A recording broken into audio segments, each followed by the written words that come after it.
Let's get right to the earnings themselves, and a lot of the questioning was about artificial intelligence, which is not that much of a surprise. But I think the reaction to the print and the outlook is that investors are trying to understand why you don't have more visibility. You know how the platform works, you know what's working well, so why can't you tell us through year end what's going to bring people to Etsy? Well, we can talk about what's bringing people to Etsy, and we're really proud of the fact that in an environment where we're really swimming upstream with a really tough macro, and I think the story of this quarter has been, for discretionary products in particular, it's a tough time. And that's hitting the consumer directly, basically. It's hitting the consumer directly. Wells Fargo published a report just recently saying 60% of Americans say that by the time they're done paying their essential bills, they have very little money left over for anything else. And yet we are actually maintaining, we have roughly the same number of active buyers as our all-time high, 91.5 million. We came in actually above the top of our guide or at the top of our guide on every metric. So we're really proud of how we're doing, and we're aware that it's a super volatile macro. But in this time when we're swimming upstream and maintaining, we're building muscle that we know is going to make us stronger. And most importantly, we're not letting ourselves be dragged down. We're in a moment where there's a race to the bottom right now around who can sell things the cheapest. And Etsy is not focused on that. We're focused on making Etsy even more Etsy, leaning into our point of differentiation. And to your point about AI is going to be so helpful for us because, as you know, there's over 120 million things for sale on Etsy, and every single one of them is unique. Every single one of them is made just for you. So organizing that in a way that's easy to navigate is a very tough challenge. There's no army of humans you could hire to do that. But LLMs are really good at organizing huge amounts of information in a way that's easy for humans to understand. When I reflect on my experience of Etsy, it's probably associated with events in my life. When I got married, I used Etsy for gifts for groomsmen, for example, or like when you're decorating the house. You go onto the platform and you're just confronted with so much choice. Yeah.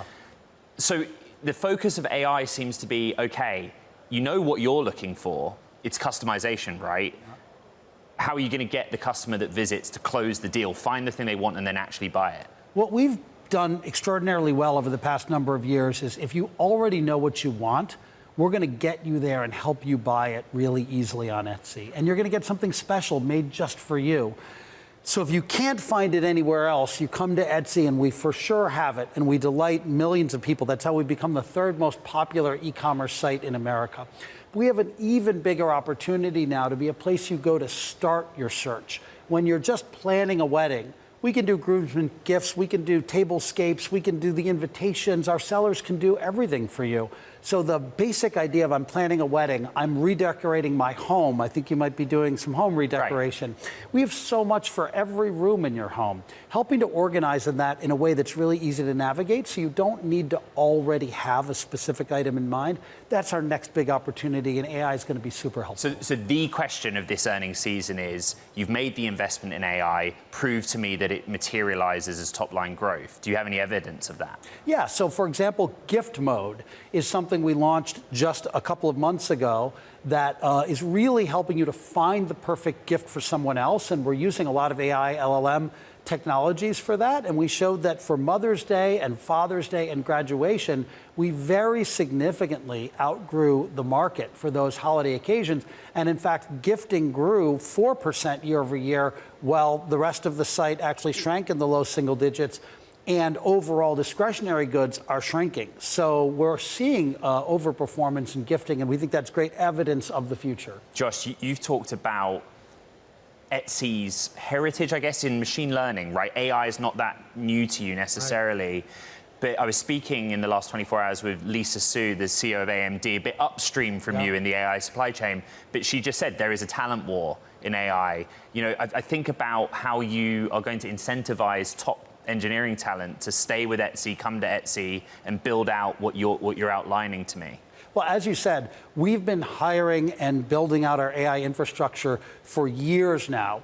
And so the ability to understand what you want, not what you said. For example, if you come to Etsy now and you ask for cocktail attire for men, we're going to show you blue blazers, even though there's no words that are in common between those searches.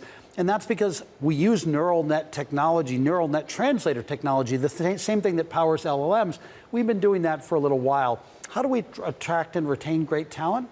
Etsy's mission is keeping commerce human. There are 7 million sellers that wake up every day counting on Etsy to bring its A game. 91% are working from home. The vast majority are women. We are one of the most important on-ramps for small entrepreneurs to begin their creative endeavor. That's a mission that I hold really dear, and I think the employees of Etsy hold really dear.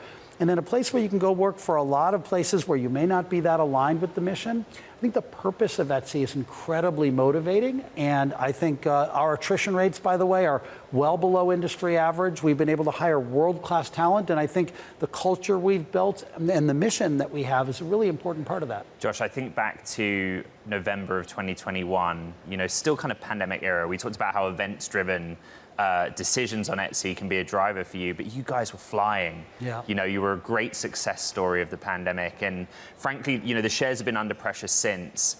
But based on everything we've discussed, give me the sort of conclusion or summary of the post-pandemic Etsy. Yeah. How you scale to the future in a world where people behave differently now. Yeah, we were and are a great success story of the pandemic, and just to put that in perspective, we grew vastly more than any other e-commerce site. Etsy grew by about 250%, far more than anyone else. And we are as big today, almost as big today as we were at our pandemic peak, so we held it. Well, most of the other e-commerce sites grew much less than us. They also gave back all of their gains right after the pandemic. We've been able to hold them all. So if you look at growth CAGRs, for example, Wayfair's got a growth CAGR of about 6%. eBay's got a growth CAGR of about 2%. Etsy's growth CAGR is 19% since the pandemic, dramatically different.